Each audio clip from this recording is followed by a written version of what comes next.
Ibig sabihin, bago mag-aaral sa daycare. At yung mga nasa daycare, umakyat naman ng baitang. Naging kinder. Tuloy ang gatas nila.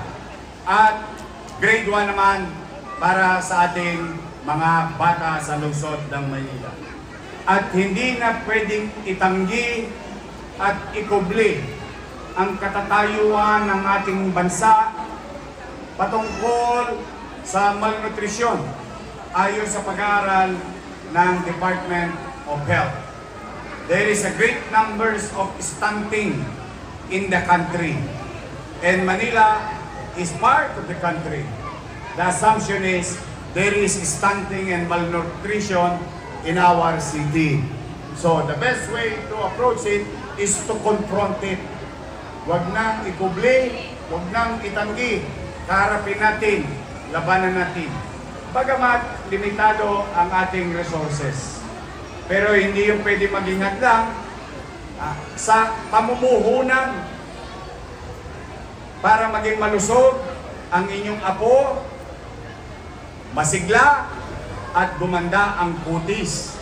Kutis perlas kasi every other day merong gatas sa kanilang silid-aralan.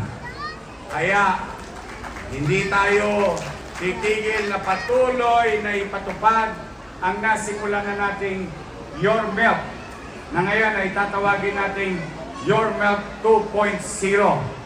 Ibig sabihin, bago mag-aaral sa daycare.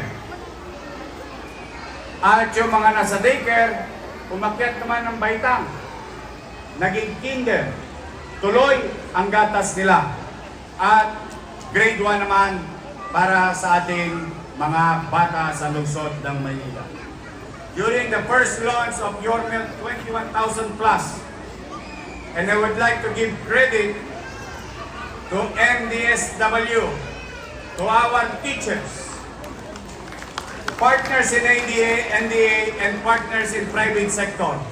Sapagkat mga nanay, mga tatay, hindi simple yung logistical challenge from the farm to packaging, then to delivery into the respective schools or daycare.